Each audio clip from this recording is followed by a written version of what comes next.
할렐루야. 감사합니다. 오늘 로마서 7장. 제가 율법에 대해서도 죽은 존재 이런 제목을 썼는데, 왜냐하면 6장에서 우리가 어떤 존재였냐? 죄에 대해서 죽은 존재라는 것을 배웠어요.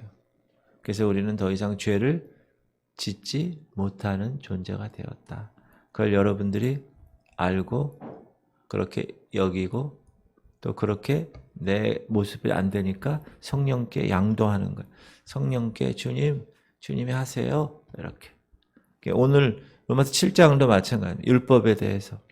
우리 로마서 7장은 오해가 있는 장이라고 이야기를 하는데 무슨 오해냐 하면 왜 6장에서 죄에 대해서 승리를 하나님이 선포하셨는데 왜 7장에 와서 그 죄가 계속 우리를 패배시키는가. 그래서 신앙의 고수인 그 사도 바울 목사님도 오호라 나는 곤고한 사람이로다. 이 사망의 몸에서 누가 나를 건지리요 라고 그렇게까지 이야기할 수밖에 없는 그런 모습으로 7장이 이어지는가. 아예 6장에서 죄에 승리했으니까 8장 축복으로 건너뛰어야 되지 않느냐 이런 이야기를 하는 사람도 있는데 그러나 좀 더 깊이 연구해 보면 그렇지 않다. 사도 바울 목사님은 오늘 7장에서 정말 성도들의 삶에 있어서 의롭다 칭함받은 성도들의 삶에 있어서 생생하게 구체적으로 그 문제를 실감나게 다루고 있습니다. 무엇과 무엇을 관계해요? 우리 성도와 하나님의 백성들 그리고 율법의 관계를 다루는 거예요. 자, 지난 시간에 로마서 6장은 성도가 예수 그리스도와 연합해서 어떻게 됐다고요? 같이 십자가에서 죽었다. 그리고 같이 부활했다. 그래서 우리가 예수님과 동일시하는 십자가에서 같이 연합해서 죽고 십자가에서 같이 부활한 사건. 그래서 우리는 죄에 대하여 죽은 존재다. 이렇게 말씀을 드렸습니다. 근데 오늘 로마서 7장은 이제 지난 시간에 6장 1절에 보면 그러면 우리가 계속 죄에 거하겠느냐? 라는 질문에 대한 해답을 하는 거예요. 6장 1절에 보면 우리 어제 배웠는데 시작. 그런즉 우리가 무슨 말을 하리요? 은혜를 더하게 하려고 죄에 거하겠느냐? 대답이 뭐라고 그랬어요? 아니라고 그랬죠. 그런데 15절에서 두 번째 질문을 하는 거예요. 그런즉 어찌하리요? 우리가 법 아래 있지 아니하고 은혜 아래 있으니 죄를 지으리요? 그럴 수 없느니라. 이제 7장에서 이 질문에 답하는 거예요. 이제 성도는 죄에 대하여 죽은 것 같이 6장에서 율법에 대해서도 죽었다. 그게 오늘 결론이에요. 다른 거 다 잊어버리셔도 그것은 기억하시면 돼요. 어제 6장에서는 죄에 대하여 죽은 존재야. 오늘 7장에서는 율법에 대해서도 죽은 죄야. 라는 것입니다. 4절 먼저 한번 읽어볼게요. 3절 시작. 율법이 육신으로 말미암아 연약하여 할 수 없는 그것을 하나님은 하시나니. 그렇죠? 하나님 하시는 거예요. 곧 죄로 말미암아 자기 아들을 죄 있는 육신의 모양으로 보내어 육신의 죄를 정하사 육신을 따르지 않고 그 영을 따라 행하는 우리에게 율법의 요구가 이루어지게 하려 하심이라. 자, 율법이 우리에게 요구하는 것 이루어지게 한대요. 하나님이. 내가 하는 게 아니에요. 여기서 핵심이 뭐냐? 우리가 율법, 제가 나중에도 얘기하겠지만 율법 아래에 있는 존재라 율법을 지켜야 되는데 그 율법을 내가 딱 정해놓고 짓느냐? 이룰 수 있느냐? 이룰 수가 없어요. 그것 때문에 사람들이 무릎을 꿇고 또 나는 그것도 못하는 놈이야. 나는 율법을 또 범했어. 이렇게. 그러나 오늘 뭐라고 그러느냐 하면 하나님이 그렇게 하신다는 거예요. 하나님이. 성령 하나님께서 이렇게 하신다. 무엇에 대해서? 율법에 대해서. 어떻게 하신다? 죽은 존재로 우리를 자유케 하실 수 있다. 여기서 우리가 율법 아래에 있다라는 것은 잘 들으세요. 율법 아래에 있다. 내가 하나님을 위해서 무엇을 해야 한다는 말이에요. 근데 은혜 아래에 있다. 이렇게 말씀하셨어요. 우리는 율법 아래에 있지 않아. 다시 해서 내가 하나님을 위해서 뭔가 할 수 있다. 그 위치가 아니라 이제는 은혜 아래에 있다. 하나님께서 나를 위해서 무슨 일을 하신다라는 위치에 있다는 거예요. 내가 내 어떤 의지와 내 노력을 통해서 내가 무엇을 하겠다가 아니라 그건 율법 아래에 있는 존재예요.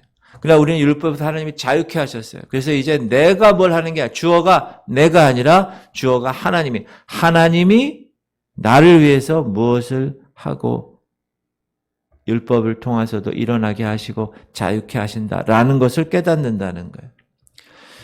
많은 그리스도인들이 칭의를 경험하고 거듭났어요. 그리고 그 거듭난 삶 가운데 이제 성화의 삶, 거룩의 삶을 이렇게 해 나가는데 규칙을 정해 놓는 거예요. 아, 그렇구나. 아, 이걸구나. 모든 규칙들과 종교적인 규율과 또 내가 해야 될 일들로 짐을 계속 짐스러워하는 거예요. 막 버거워하는 거예요. 왜 할 수 없으니까 인간은. 율법적인 거룩함이 우리 육신을 가진 사람으로는 불가능하기 때문에 그렇다. 그래서 칭의의 삶을 경험하고 나서 이제 성화의 삶을 살아가는데 그 거룩한 삶을 율법적인 거룩한 삶으로는 불가능하구나 라는 걸 깨달아야 된다는 거예요. 아, 그 성화의 길은 율법적으로 주어가 내가 무엇을 해서 그것을 이룰 수 없는 존재구나 나는 그걸 깨달아야 된다. 여러분 이해하시죠? 그렇게 생활을 해야 된다는 거예요. 성도들의 삶이 율법 아래에 있어서 자신의 노력으로 하나님을 기쁘게 하려고 애쓰는 모습은 정말 안타까운 모습이다. 그렇게 살면 되지 않는다. 우리는 예수님 안에서 이제는 새로운 위치에 자녀의 본분의 위치에 살아갈 수 있는 존재가 되었기 때문에 이제는 성령 안에서 이 새로운 지위에 대한 새로운 능력을 갖게 되었다. 그거예요. 로마서 이게 이제 다시 한번 로마서 3장 4절 다시 시작. 율법이 육신으로 말미암아 연약하여 할 수 없는 그것을 하나님은 하세요. 내가 하는 게 아니에요. 하나님이 그렇게 하시는 거예요. 곧 죄로 말미암아 자기 아들을 죄 있는 육신의 모양으로 보내어 육신의 죄를 정하사 육신을 따르지 않고 그 영을 따라 행하는 우리에게 율법의 요구가 이루어지게 하려 하심이라. 할렐루야. 새로운 지위. 우리는 하나님의 자녀가 되었어요. 새로운 지위를 받았어요. 죄의 종의 위치에서 하나님의 자녀의 위치로 우리는 자리를 옮겼어요. 그렇게 된 자는 새로운 능력, 성령 안에서의 그 능력을, 그 생활을 통하여서 율법의 요구를 이루어지게끔 하나님이 하셨다는 거예요. 내가 하는 게 아니라. 그래서 우리는 그 은혜로 말미암아 거룩을 이겨나갈 수 있다. 이 땅에서 거룩을 실현시킬 수 있다. 그것을 오늘 7장에 설명하는 거예요. 7장에서 율법과 우리 인간의 관계를 결혼 관계로 바울 사도는 설명을 합니다. 온갖 종류의 법률, 이 법으로 말미암아 율법을 포함해서 그래서 우리 성도가 그 죄의 문제를 억제하거나 그 죄의 문제를 노려놓고 거룩함을 얻으려고 막 애를 쓰는 모든 것들, 그것이 다 여기 법이라는 이 범위에, 범주에 속해 있는데 여기 두 남편이 나오는데 하나는 율법이고 하나는 주 예수 그리스도이십니다. 여러분 여인이 결혼을 하면 남편이 죽기까지 남편에 속해 있습니다. 그렇죠?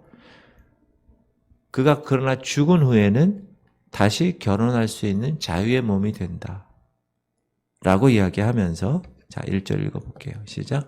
형제들아 내가 법 아는 자들에게 말하노니 너희는 그 법이 사람이 살 동안만 그를 주관하는 줄 알지 못하느냐. 그렇죠.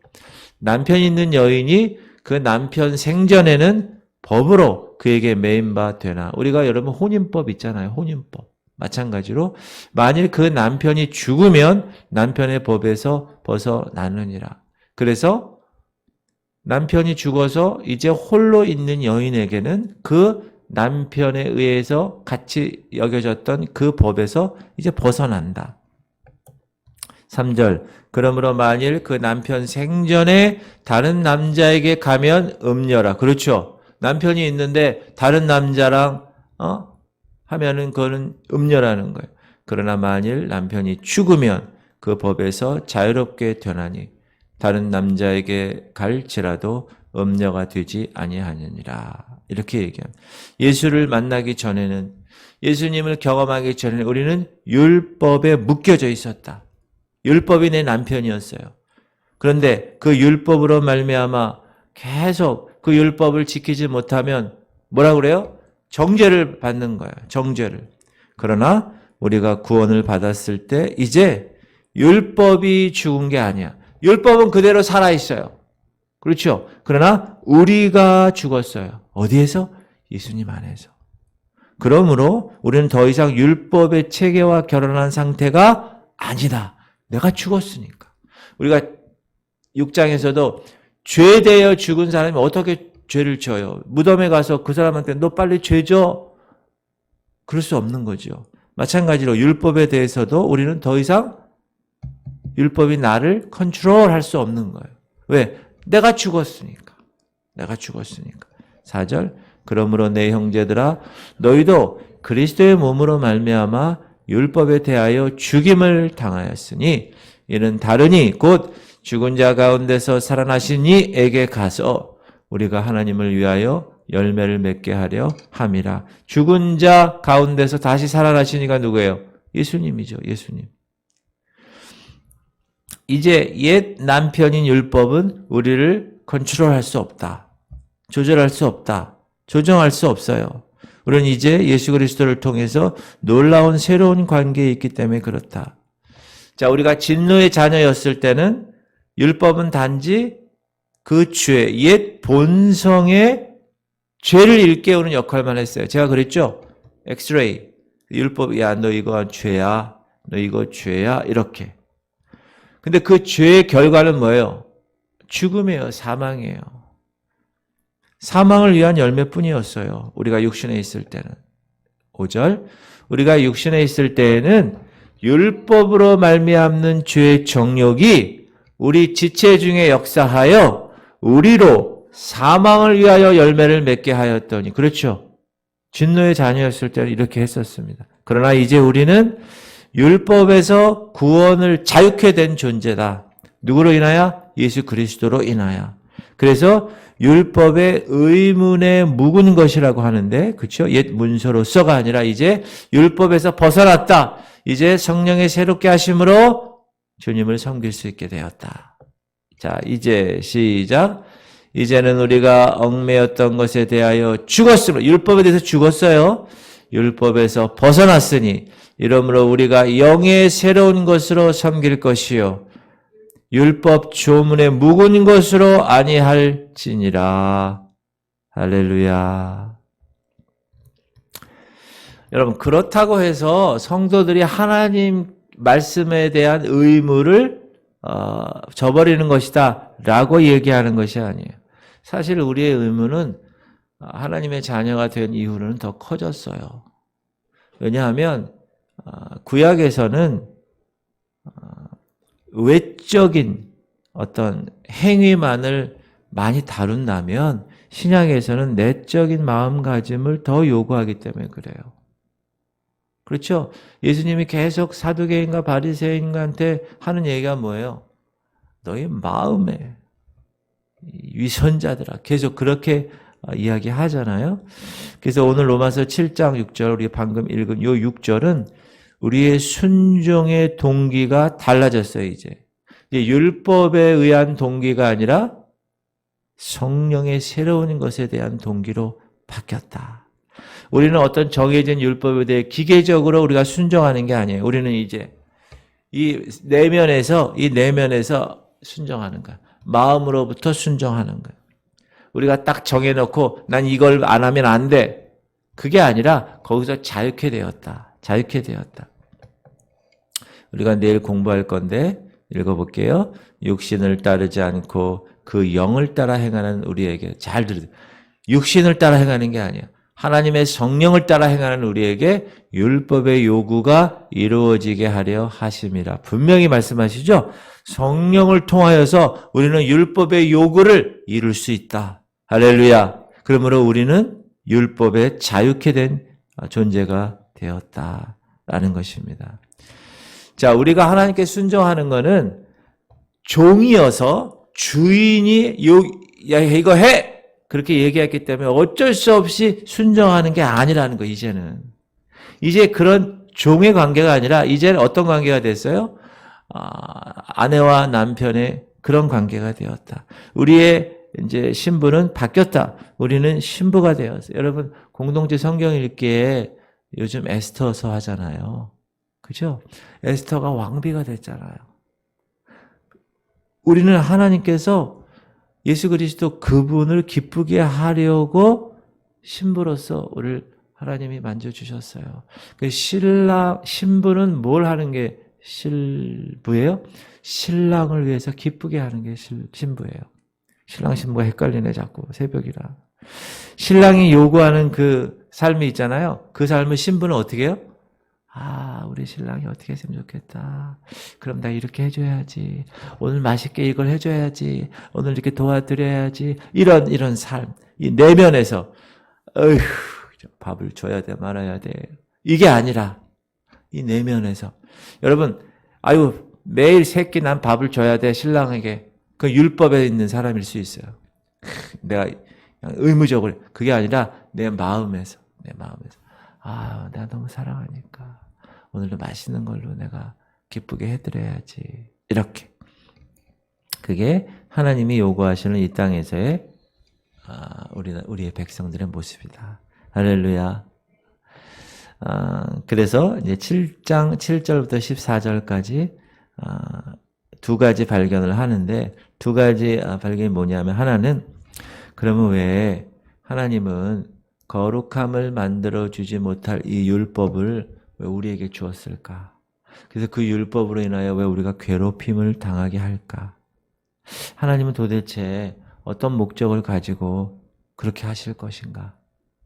이런 질문을 하게 되는데, 거기에 대한 두 가지 사실을 이 사도 바울 목사님이 이야기하는 거예요. 첫 번째는 율법은 죄를 드러내는 존재밖에 되지 않는다. 자, 7절.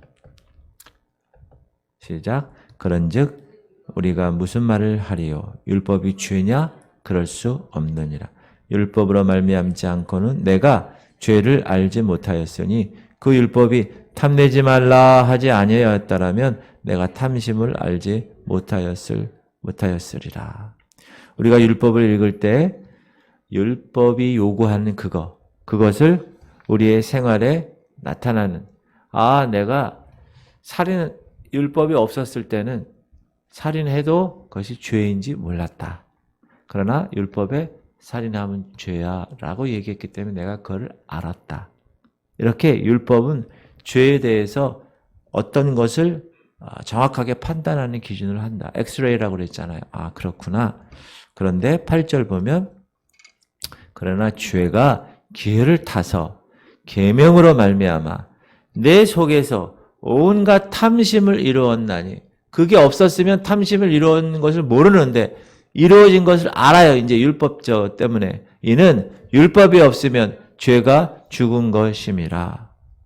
그러니까 죄를 지으려는 동기가, 여러분, 우리 육체, 우리 육으로는 이 안에서 계속 있어요. 제가 그 얘기했잖아요. 우리 애가 2명인데 내가 가르쳐주지도 않았어요.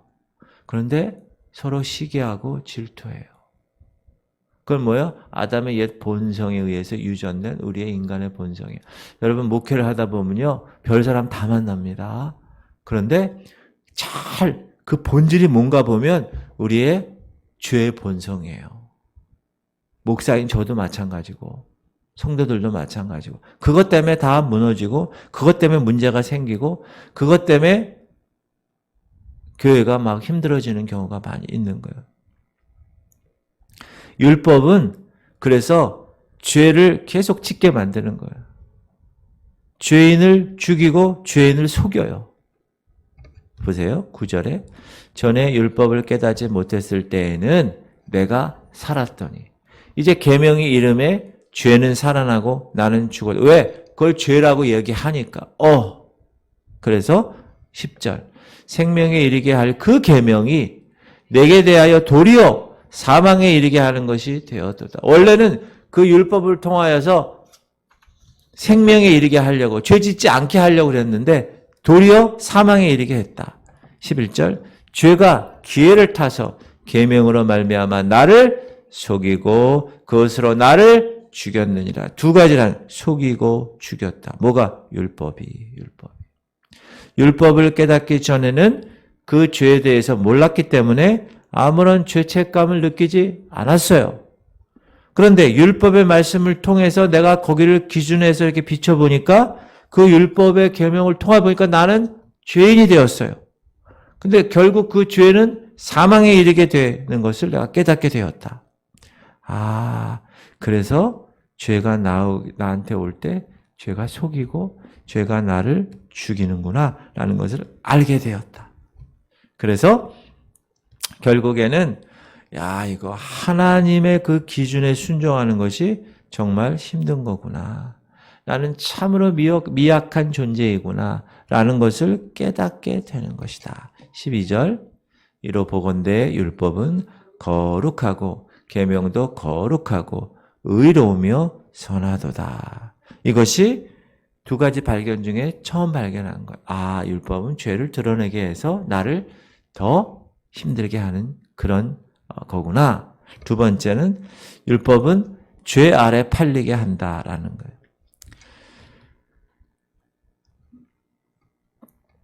이 죄 아래 팔리게 한다라는 말은 우리 13절 먼저 읽어볼게요. 시작. 그런즉 선한 것이 내게 사망이 되었느냐? 그럴 수 없느니라.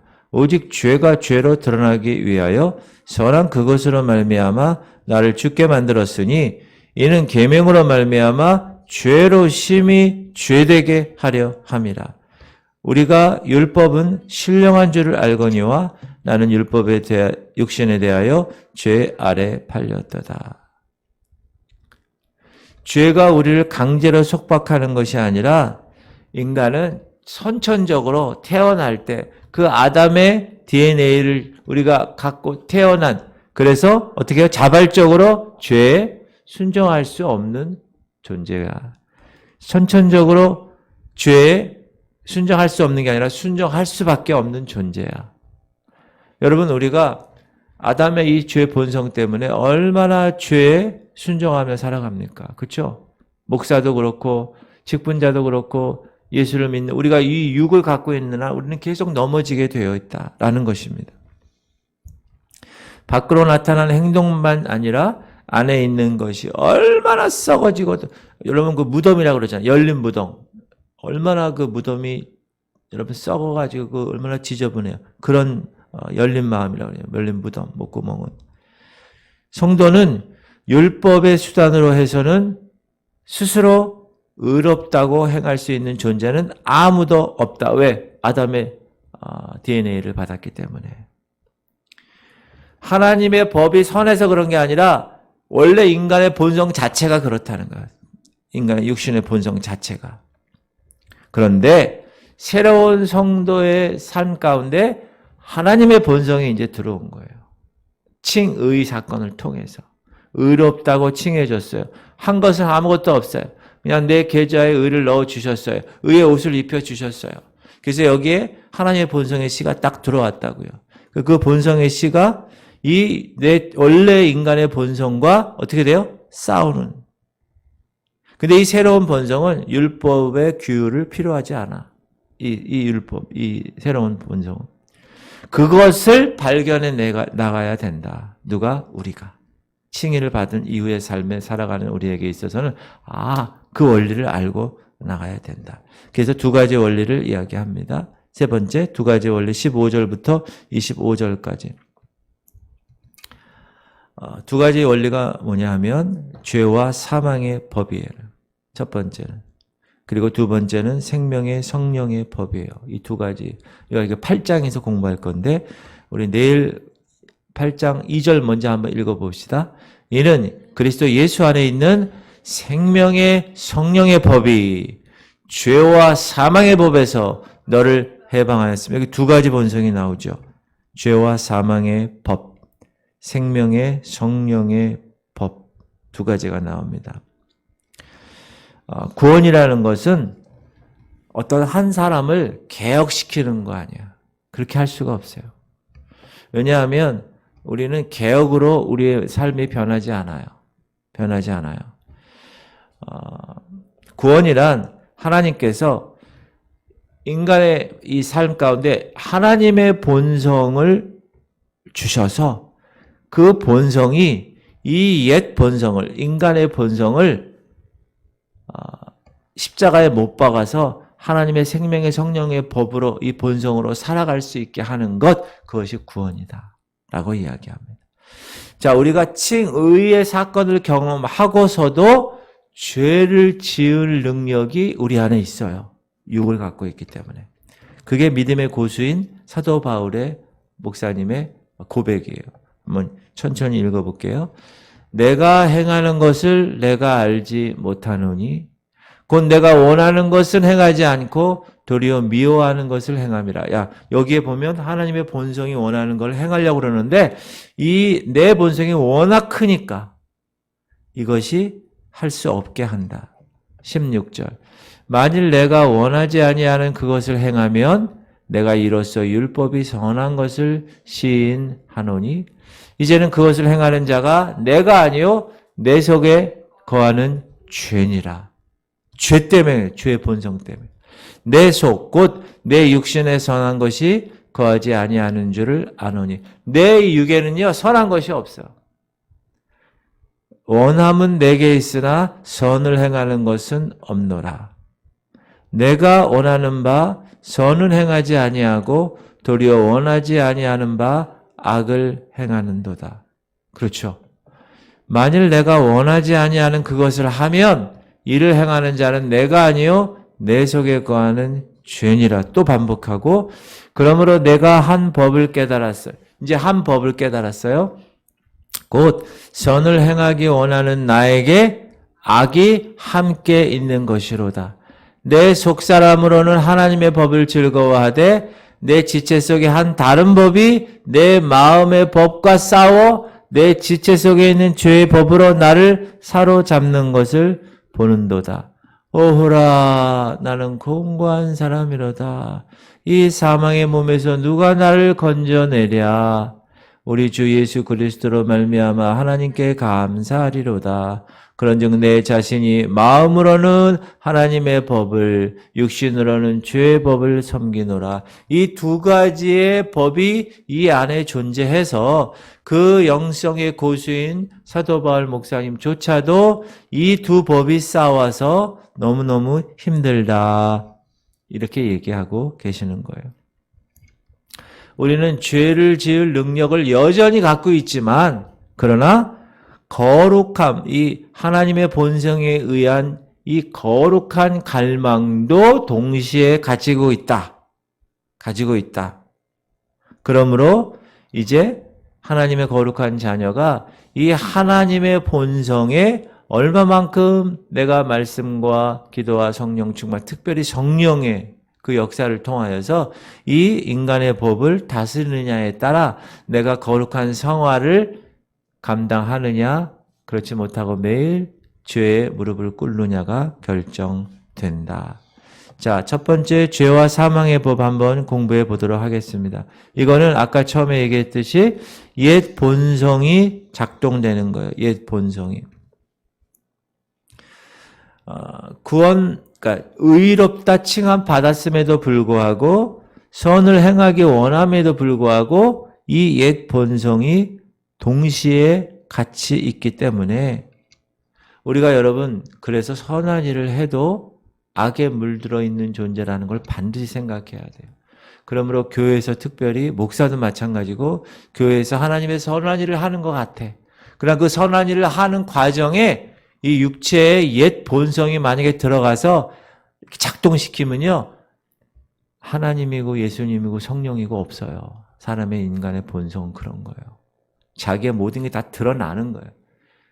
그래서 막 그냥 하는 거예요. 그게 오늘 21절 다시 한번 읽어볼게요. 시작. 그러므로 내가 한 법을 깨달았노니 곧 선을 행하기 원하는 나에게 악이 함께 있는 것이로다. 함께 있다는 거예요. 그 함께 있는 법이 서로 싸운다. 우리는 약속은 받았어요. 여러분, 아브라함도 내가 너로 인하여 하늘의 별처럼 바다의 모래처럼 큰 민족을 이루게 할 거야. 근데 아들이 나와야 되잖아요. 아들이 안 나오니까 어떻게 했어요? 하갈, 이스마엘, 편법을 쓰잖아요. 그래서 뭐라 그래요? 아유, 하나님, 제가 지금 나이가 이런데, 그냥 이스마엘이 크니까, 중학교 정도 했으니까, 이스마엘이나 하나님 약속의 주인공으로 그렇게 하나님 앞에서 설기 원합니다. 그렇게 고백했잖아요. 아브라함도. 그러나 하나님은 아브라함의 육신을 통하여 난 이스마엘을 허락하지 않았다는 거예요. 하나님의 약속으로 의해서 성령으로 태어난 그 이삭을 통하여서 하나님께서 이스라엘 백성들의 모든 계획을 이루셨다. 왜냐하면 우리 육은 선한 것이 아무것도 1%도 없기 때문에, 육은 무익한 것이기 때문에. 그런데 이제 성도들 가운데서 이제 잘못 생각하는 성도들 중에 하나가 뭐냐면, 그래, 나는 이제 의롭다 칭함을 받았지. 그럼 내가 어떤 법을 딱 정해놔. 탁탁탁탁탁. 그러나 거기에 순종하도록 내가 막 삶을 막 노력을 해. 막 육을 훈련시켜. 근데 훈련시키는 건 좋아요. 근데 그 훈련의 과정을 통해서 뭘 하는 거예요? 내가 해야 하려고 그러는, 내가. 제가 아까도 말씀드렸죠? 율법 아래에 있는 자들은 내가 뭘 하려는 거예요. 그러나 우리는 율법에서 자유케 그건 뭐죠? 하나님이 나를 그렇게 하도록 만들어주는 거예요. 내가 딱딱딱 정해놓고 그거 못해가지고 아유 오늘로 난 이걸 못했네 좌절하고 절망에 빠지는 것, 그런 삶이 아니라는 거예요. 그런 삶이 아니라 하나님 성령께서 나를 이렇게 하게 하시게끔 나를 양도하는 거예요. 내어드리는 거예요. 그 삶이 이 칭의의 경험을 한 사람이 이제 성화의 과정을 겪어가는 삶이다. 자, 로마서 8장 7절. 육신의 생각은 하나님과 원수가 되게 하나니 이는 하나님 법에 굴복하지 아니할 뿐 아니라 할 수도 없습니다. 그러므로 죄와 사망의 법에서는 어떤 일을 할 수가 없어요. 근데 육신적으로 그렇게 교회 다니고 그렇게 생활하는 사람도 있어요. 종교적으로. 그러나 이제 두 번째 생명의 성령의 법이 하나님에 의해서 우리에게 주어졌는데, 이 생명의 성령의 법은 죄와 사망의 법을 어떻게 해요? 파괴시킨다. 우리가 거룩하게 이제 자라고 하나님이 받으실 만한 삶으로 이 땅에서 자라나갈 때는 이 죄와 사망의 법에서는 불가능하고 생명의 성령의 법으로만 가능하게 할 수 있다. 성령의 그 능력으로만 그것을 하나님은 성취시키신다. 자, 시작. 율법이 육신으로 말미암아 연약하여 할 수 없는 그것을 하나님은 하시나니 그 죄로 말미암아 자기 아들을 죄 있는 육신의 모양으로 보내어 육신의 죄를 정하사 육신을 따르지 않고 그 영을 따라 행하는 우리에게 율법의 요구가 이루어지게 한다. 계속 반복해서 설명드리는 이유가 그거예요. 이제 이 모든 것을 우리의 실제 생활에서 어떻게 적용하는가? 내 자신의 힘으로 그 율법에 대하여 죽은 자로 살 수 없다. 하나님이 성령을 통하여 나를 그렇게 작동시켜서 내가 그것에 가능하게 할 수 있는 힘을 공급받을 때나 그것이 가능하다. 할렐루야. 그게 정답이에요. 그래서 여러분 제가 지지난 주일날 성령에 관한 이야기 했잖아요. 그렇죠? 성령의 씨가 칭의 사건 때 라이터처럼 불 하나가 탁 씨가 심어진 거예요. 근데 그걸 활활, 여러분 주방에서 라면 끓일 때 활 타야 되잖아요. 그 불이 하나 가지고 할 수가 없죠. 그래서 성령의 그 활활 충만, 성령 세례 받고 경험하고 성령 충만의 삶을 살아가는 것은 반드시 해야 된다. 왜? 성령으로 하지 않고는 죄와 사망의 법에서 일어날 수가 없어요. 생명의 성령의 법으로만 가능하기 때문에. 그래서 우리는 로마서 6장에서 죄에 대하여 더 이상 종노릇 하지 않는 것을 공부했다면 이제 7장에서는 내 힘으로 성화의 과정을 이룬다? 아니요.